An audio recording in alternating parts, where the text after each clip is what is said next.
Good morning! Magandang umaga po. Ang aga namang nagising na ang napakaganda at napaka-cute na bata. 7 o'clock in the morning pa lang. Pero gising na siya at kitang-kita mo full of energy na. So kahit antok na antok ka, mapipilitan kang imulat ang mga mata at laruin siya. Kasi ang galing-galing na niyang makipag-usap sa'yo. Talagang kahit anong puyat at anong pagod, makita mo lang yung magandang ngiti niya, worth it ang lahat. At that time, tulog pa si Ate Star at makikita mo sa pisngi niya, mapupula kasi kinagat siya ng mosquito. Kasi maulan po sa amin lately, kaya naglabasan yung mga mosquito sa backyard. Kawawa nga po yung maganda niyang kutis kasi napagtripan siya ng lamok. So kahit lagyan ko siya ng off lotion, kinakagat pa rin at paborito pa rin kagatin ang magaganda niyang kutis. So yan, nandito kami sa loob ng bahay, naghahanap siya ng mapapaglibangan para hindi siya mainip. Actually, umiiyak siya kanina kasi niyayaya niya si kuya maglaro dun sa backyard. Pero sabi ko, stay inside na lang muna kasi baka mas madagdagan yung mga kagat ng lamok niya.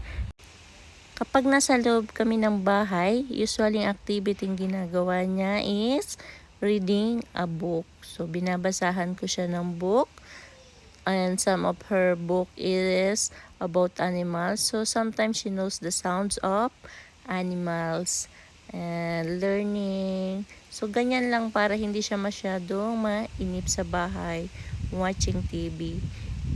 Nagsi-cellphone siya pero hindi namin hinahayaan masyado kasi para hindi siya masanay na puro gadgets. Kung may pambili naman tayo ng books, mas maganda bilhan natin siya ng mga libro para at least hindi siya masanay sa kaga-gadgets kasi mahirap din kasi bata pa lang.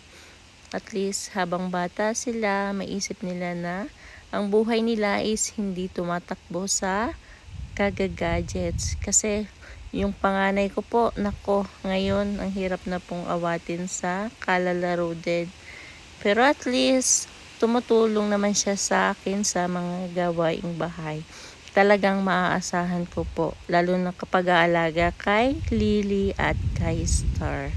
Tingnan nyo naman po, 10 years old pa lang po yan pero napapagpalit ko na yan ng diaper ni Star at the same time, napapatulog niya na po si Lily kaya malaking tulong po talaga sa akin. Naglalaro siya sa cellphone niya pero limited time lang talaga. Disiplina po talaga ang kailangan natin para hindi abusuhin ng mga bata yung kanilang sarili pagdating sa gadgets. At yan na nga po, naglaro pa ang dalawa sa diaper na tinanggal kay Star. At yan na nga po, kain tayo. Ang ulam niya today is lomi. Mahilig siya sa mga noodles. And usually may mga sabaw ang gusto niya. Unlike kay Kuya Blue, si Kuya Blue simula pagkabata ang gusto niya is mga dry foods. Pero at least si Star, ang gusto naman niya ay may mga sabaw-sabaw na pagkain. Ayan, hindi maiwasan sa bata ang maglaro-laro habang kumakain. Kaya minsan sinusubuan ko na rin siya para makakain siya ng madami. Yan, lalaroon niya pa yung pansit na yan. Kaya yata niya paboritong kainin ang mga noodles para nasusup-sup-sup niya.